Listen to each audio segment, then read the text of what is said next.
Because अभी हम order wise पढ़ते चल रहे हैं। पहले हमने अव्यय पढ़ा था, फिर हमने पत्र पढ़ा, और आज एक नया व्याकरण शुरू करेंगे, एक नई शुरुआत करेंगे। और आप लोग प्लीज मुझे चैट करना और बताना कि क्या आपने पढ़ा है काल। नहीं पढ़ा है? ठीक है, ये बहुत इंपॉर्टेंट टॉपिक है आपके व्याकरण का और बहुत मजेदार है। काल मतलब समय, जिसको आप इंग्लिश में टेंस कहते हैं। 2 मार्क के लिए पूछा भी जाता है आपको ये। चलिए हम काल के बारे में थोड़ी इंफॉर्मेशन जानते हैं, जानकारियां कि कैसे हम काल को समझेंगे, कैसे पहचानेंगे, कैसे एग्जाम में लिखेंगे जिससे हमको फुल मार्क्स मिलेगा। तो उसके लिए कुछ बातें आपको जानना जरूरी है, जैसे डेफिनेशन क्या कहता है, काल क्या है, किसे कहते हैं, कैसे पहचानते हैं। उसके लिए हम उसकी परिभाषा, डेफिनेशन को जानेंगे। क्रिया के जिस रूप से समय का ज्ञान होता है, व्याकरण में उसे काल कहते हैं। या हम ऐसे भी कह सकते हैं कि क्रिया का वह रूप, रूप मतलब टाइप, वह रूप जो समय के बारे में हमें इंफॉर्मेशन देता है, ज्ञान देता है। एक्चुअली वही व्याकरण में समय जो है ना, वो काल के नाम से जाना जाता है। अच्छा, इसके बारे में और जानकारी चाहिए तो काल के भेद देखते हैं। हमने पढ़ा भी है शुरुआत में 6, 7, 8 में। काल के 3 भेद होते हैं। पहला भेद है वर्तमान काल, दूसरा है भूतकाल, और तीसरा है भविष्य काल। लेकिन अब थोड़ा जो 9th के लिए इंपॉर्टेंट है, अब थोड़ा डिटेल में चलेंगे और इनके बारे में थोड़ा विस्तृत जानकारी प्राप्त करेंगे। पहले यहाँ पे वर्तमान काल दिया है। वर्तमान काल के 3 भेद होते हैं। तो स्टूडेंट्स, तीनों भेद कौन कौन से हैं? पहला है सामान्य वर्तमान काल, और दूसरा है अपूर्ण वर्तमान काल, तीसरा है पूर्ण वर्तमान काल।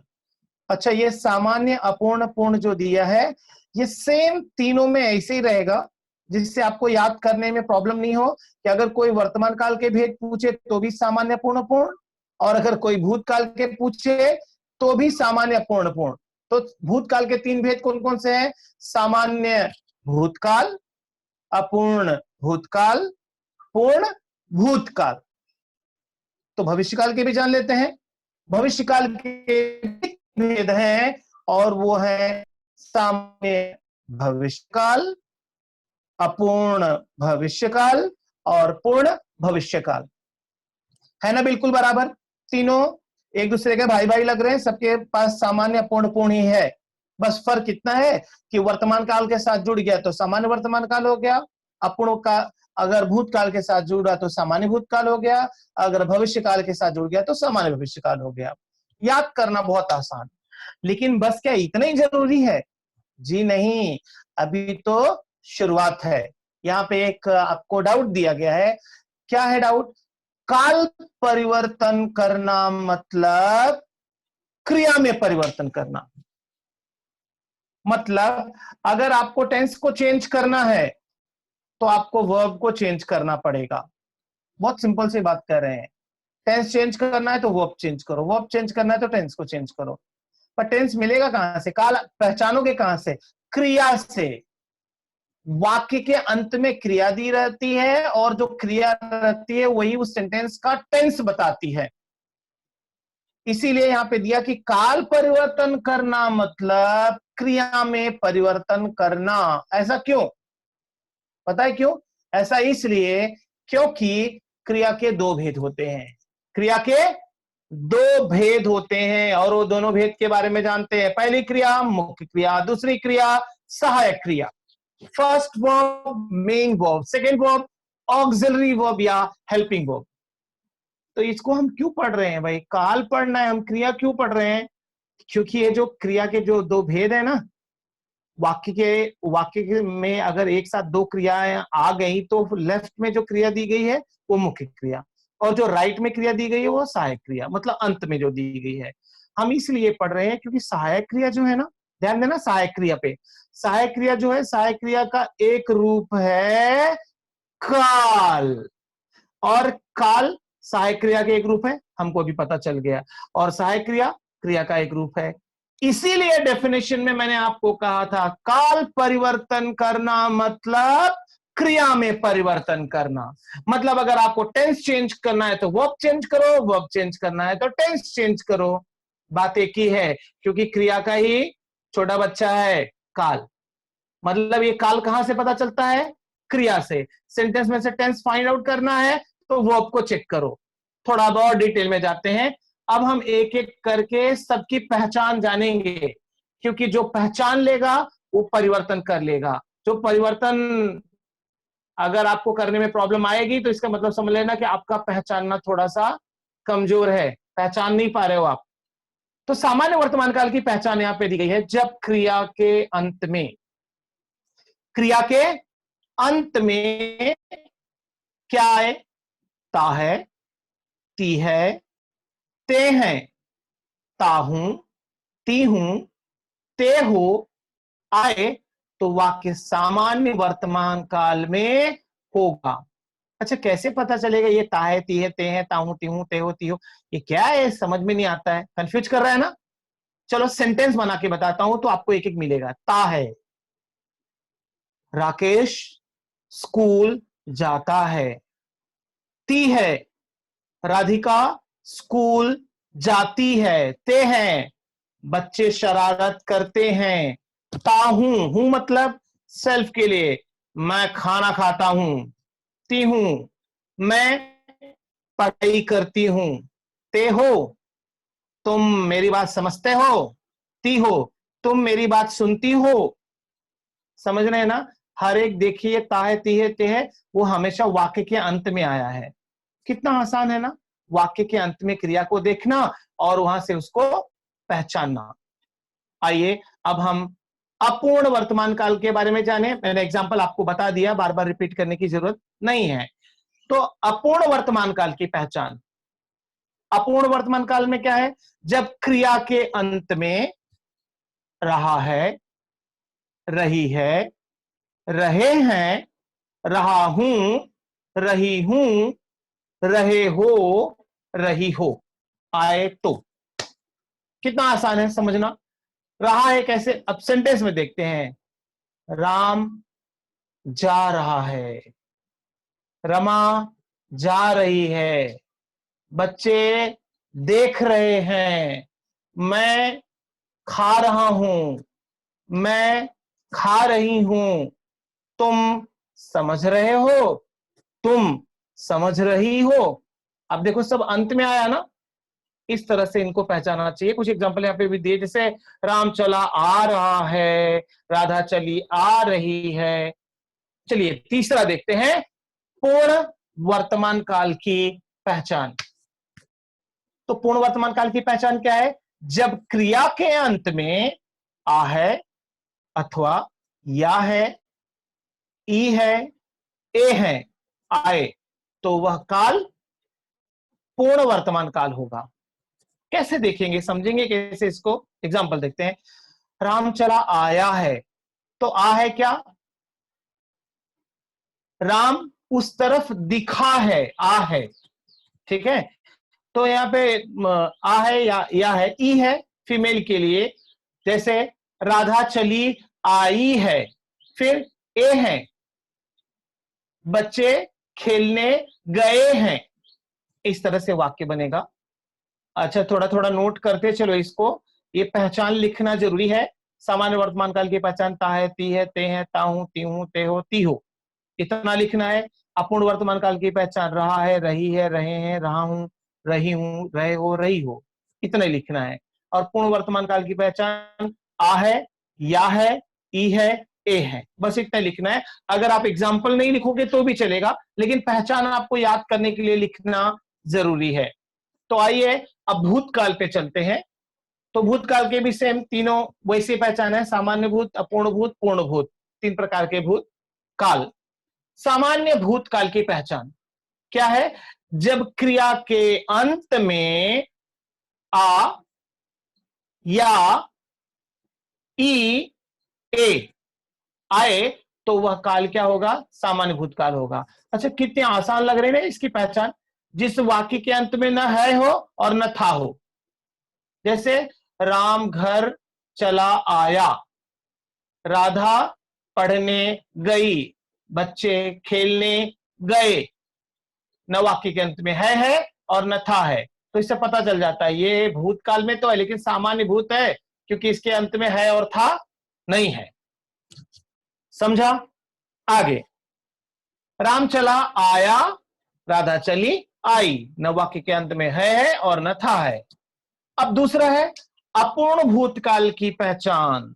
अपूर्ण भूतकाल की पहचान क्या कहता है? जब क्रिया के अंत में रहा था, रही थी, रहे थे, आए, इस तरह से। जैसे रहा था मतलब राम चला आ रहा था, रही थी राधा चली आ रही थी, रहे थे बच्चे खेलने जा रहे थे। इस तरह से आपको समझना है। और भूतकाल का अंतिम है पूर्ण भूतकाल। और पूर्ण भूतकाल की पहचान क्या है? जब क्रिया के अंत में आ था, या था, ई थी, ए थे, आए, तो वह वाक्य पूर्ण भूतकाल में ही होगा। जैसे आ था, राम घर की ओर चला था, राम घर चला गया था, ई थी, राधिका भीग रही थी, सॉरी ई थी है तो भीगी थी, और ए थे, बच्चे पढ़ने गए थे। ए थे देखो प्लूरल के लिए आता है, तो ए थे, ए जो है हमेशा प्लूरल के लिए आता है या फिर रिस्पेक्टेबल के लिए आता है। ठीक है, अंतिम है भविष्यकाल। भविष्यकाल के भी 3 भेद हैं, उनको भी पहचान लेते हैं। यहाँ पे इसके 2 एग्जाम्पल दिए गए हैं, राम चला आया था, राधा चली आई थी। भविष्यकाल में आते हैं और भविष्यकाल की पहचान इत्मीनान से समझते हैं। सामान्य भविष्यकाल की पहचान, जब क्रिया के अंत में एगा, एगी, एंगे, ऊंगा या ऊंगी आए, तो समझ लेने का। थोड़ा सा अजीब लग रहा है ना सुनने में, चलो इसको सेंटेंस में देखते हैं। एगा, राम पढ़ने जाएगा, एगी, राधा गाना गाएगी, एंगे, बच्चे खेलेंगे, ऊंगा, मैं गाऊंगा, ऊंगी, मैं गाऊंगी। इस तरह से वाक्य बनेंगे। बहुत आसान है, अगर आप एक बार भी अच्छे से पढ़ लिए तो आराम से याद हो जाएगा आपको। जैसे राम चला आएगा, राधा चली आएगी। फिर अपूर्ण भविष्यकाल की पहचान है रहा होगा, रही होगी, रहे होंगे, रहा होऊंगा, रही होऊंगी। ये इसकी पहचान है, बहुत आसान है कि यहाँ पे होगा, होगी, होंगे, होऊंगा, होंगी, उसके आगे रहा, रही, रहे, आपको जोड़ देना है। तो वाक्य कैसे बनेंगे चलिए देखते हैं। राम चला आ रहा होगा, राधा चली आ रही होगी, बच्चे खेल रहे होंगे, मैं गाना गा रहा होऊंगा, मैं गाना सुन रही होऊंगी। इस तरह से आपको वाक्य बनाने हैं। फिर अंतिम है पूर्ण भविष्यकाल की पहचान। पूर्ण भविष्यकाल की पहचान क्या है? अच्छा, यहाँ पे थोड़ा सा कंफ्यूजन है। अभी कहीं कहीं चुका चुकी आता है और कहीं कहीं चुका चुकी नहीं आता है। तो हम क्या करेंगे?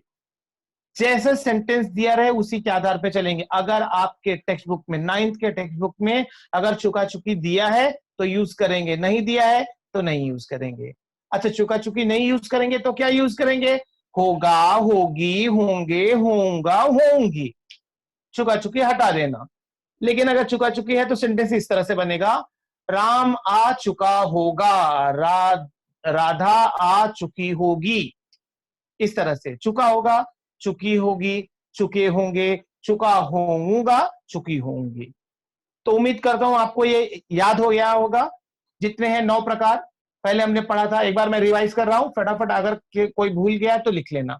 पहला है सामान्य वर्तमान काल की पहचान, जिसकी पहचान है ता है, ती है, ते है, ता हूं, ती हूं, ते हो, ती हो। अपूर्ण वर्तमान काल की पहचान है रहा है, रही है, रहे हैं, रहा हूं, रहे हो, रही हो। और फिर पूर्ण वर्तमान काल की पहचान है आ है, या है, ई है, ए है।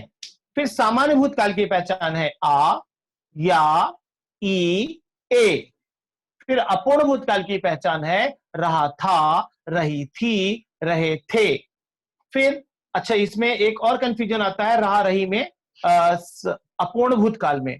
इसमें कभी कभी ता था, ती थी, ते थे भी दे देता है। तो ताती से आप देखो कि ताती आया है सामान्य वर्तमान काल में, और उसके साथ में थाथी जुड़ा है, तो ये अपूर्ण भूतकाल होगा। प्लीज कंफ्यूज मत होना, सामान्य भूत में मत इसको यूज करना।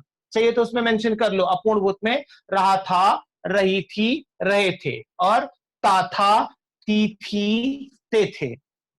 ठीक है। अब आता है पूर्ण भूतकाल। पूर्ण भूतकाल की पहचान है आ था, या था, ई थी, ए थे। फिर उसके बाद आता है सामान्य भविष्यकाल। आपके सामने है एगा, एगी, एंगे, ऊंगा, ऊंगी। अपूर्ण भविष्यकाल रहा होगा, रही होगी, रहे होंगे, रहा होऊंगा, रही होऊंगी। फिर आता है पूर्ण भविष्यकाल चुका होगा, चुकी होगी, चुके होंगे, चुका होऊंगा, चुकी होंगी। चलो, अभी तो हमने ये पहचान तो याद कर लिया, फाइनली याद हो गया। अब आप पहचानोगे कैसे? अब आप बोल रहे हो कि मैं बोल रहा हूं पहचान याद हो गया, तो पहचानोगे कैसे? क्या पहचानना है कि भाई जो सेंटेंस दिया है वहां पे कौन सा यूज होगा। हमने याद कर लिया, ता है, ती है, ते है, ताहू, तीहू, ते हो, ती हो। बट कौन सा कहां पे यूज होगा, वो तरीका तो हमें नहीं पता है ना। आइए अब हम वो तरीका जानते हैं कि कौन सा सेंटेंस में कब, किस सिचुएशन में, कहां पे यूज होगा, वो देखते हैं। वो इस तरह से ता है। तो ताहे का मतलब सिर्फ सामान्य वर्तमान काल के बारे में नहीं पढ़ रहे हैं हम स्टार्टिंग के जितने भी ऑल टाइप्स के जितने पहला आया है ना, पहला सब सबके लिए वही है। तो ताहे हो, चाहे रहा है हो, चाहे आ है हो, चाहे आ, चाहे रहा, चाहे या कुछ भी हो, सबके साथ में सेम वही। तो क्या होगा, ताहे कब यूज होता है? जब कर्ता, कर्ता मतलब सब्जेक्ट, एक वचन पुल्लिंग हो। कंडीशन क्या रखा कि अगर सब्जेक्ट नाउन है, वो भी सिमिलर है, तो ताहे का यूज होएगा।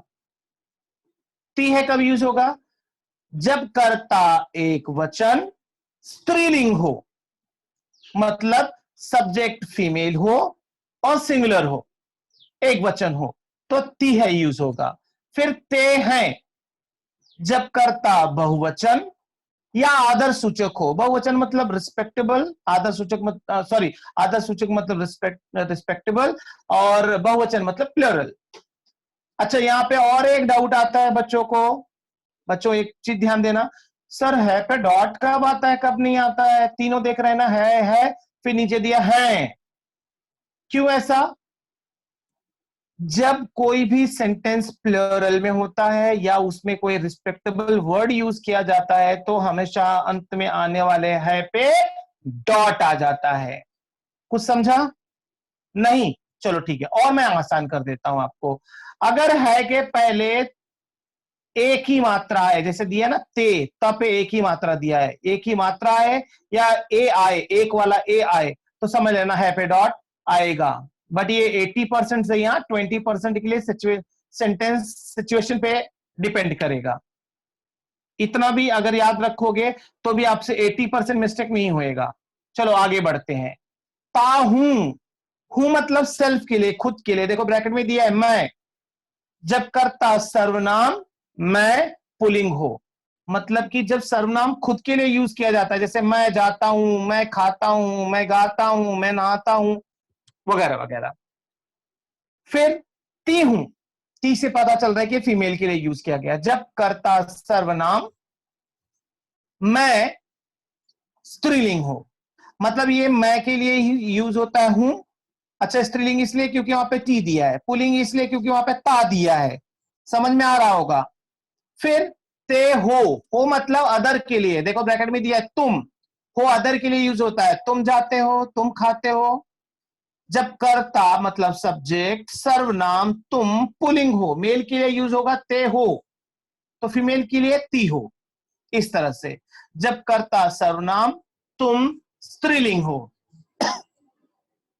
और ये समझ में आया अभी कि कौन कौन सा कहां पे यूज होगा। ता है तब यूज होगा जब कर्ता एक वचन पुल्लिंग हो, ती है तब यूज होगा जब कर्ता एक वचन स्त्रीलिंग हो, ते है तब यूज होगा जब कर्ता बहुवचन अथवा आदर सूचक हो। ता हूं कर्ता जब एक वचन पुल्लिंग मैं, ती हूं कर्ता जब एक वचन स्त्रीलिंग मैं, ते हो जब कर्ता सर्वनाम तुम पुल्लिंग हो, और ती हो जब कर्ता सर्वनाम तुम स्त्रीलिंग हो, तब इसका उपयोग होगा। अब आते हैं परिवर्तन के नियम। हमने पहचाना कहां पे कौन सा यूज होगा, वो भी जाना। अब हम काल परिवर्तन के नियम सीखेंगे, कैसे आपको चेंज करना है विथ रूल। वैसे मुझे पता है कि अभी भी बहुत सारे स्टूडेंट्स ऐसे हैं जो तुरंत चेंज कर सकते हैं, चेंज कर लेंगे, वो भी सही भी होगा, फुल गारंटी के साथ सही होगा, लेकिन उनके हिसाब से वो सही है या नहीं है वो प्रूफ नहीं कर सकते हैं। और मैं अगर आपके सामने कोई सेंटेंस रख रहा हूं, वो सही है या गलत है, मैं प्रूफ कर सकता हूं। कैसे? मुझे रूल्स पता है। जैसे मैथ्स में आप बिना फार्मूला के जो है सम, अगर आपका सही आंसर भी आ रहा है तो भी अगर फार्मूला नहीं पता है तो आपको डाउट रहेगा कि पता नहीं मेरा आंसर सही है या गलत है। बट अगर आपको फार्मूला याद है, बाय हार्ट किया है, तो आपको पता रहेगा, क्योंकि आप सिस्टमेटिक ऑर्डर वाइज जाओगे और आपका वही आंसर आएगा। यही फर्क होता है इसमें भी।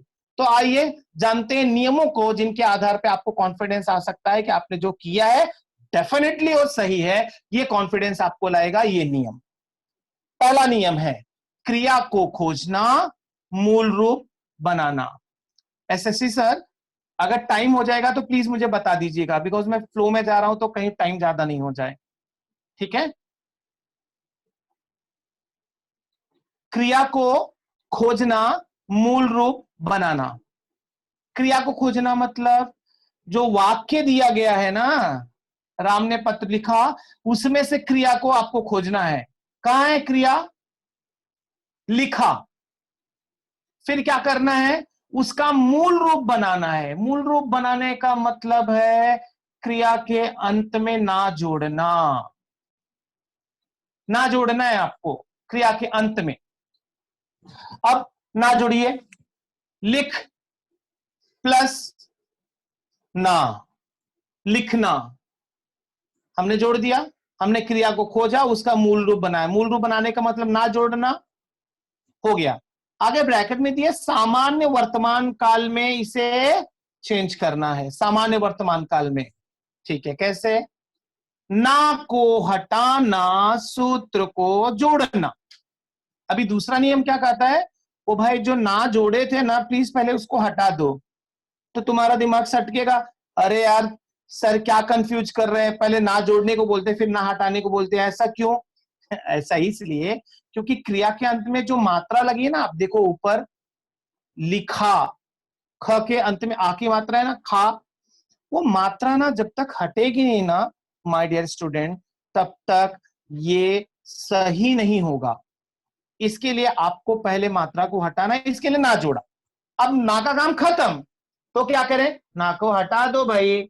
फिर क्या करें? सूत्र को जोड़ना। सूत्र मतलब पहचान। कौन सी पहचान? हमने भी पढ़ा था, ता है, ती है, ते है, रहा है, रही है, रहे है, आ है, या है, ई है, पढ़ा था ना। अब वो यहां पे जोड़ना है। तो एग्जांपल ये आपके सामने है, राम ने पत्र लिखा, फिर लिख, फिर प्लस क्या करना है? पहचान जोड़ना है। किसकी? सामान्य वर्तमान काल की पहचान। सूत्र क्या है? राम ने पत्र लिख प्लस ता है। ता है क्यों जोड़ा? क्योंकि हमने पढ़ा था ता है तब यूज हो सकता है जब कर्ता एक वचन पुल्लिंग हो। तो कर्ता कौन है? राम। एक वचन है, अकेला ही है, पुल्लिंग है, मेल है, कोई डाउट नहीं है। तो राम ने पत्र लिखता है, कुछ तो गड़बड़ है। फर्स्ट एंड सेकेंड रूल आप इसको अच्छे से लिख लो। क्रिया को खोजना, मूल रूप बनाना, ना को हटाना, सूत्र को जोड़ना। क्रिया को खोजना, मूल रूप बनाना, ना को हटाना, सूत्र को जोड़ना। ये याद रखना और ये दोनों रूल्स लिख के रखना। इसके आगे के और जो 4 रूल हैं वो आपको मैं नेक्स्ट लेक्चर में बताऊंगा, ठीक है। तो उम्मीद करता हूं कि आपको ये समझ में आया होगा आज का लेक्चर। तो प्लीज जिसको जिसको नहीं समझा है फटाफट डाउट क्लियर करें।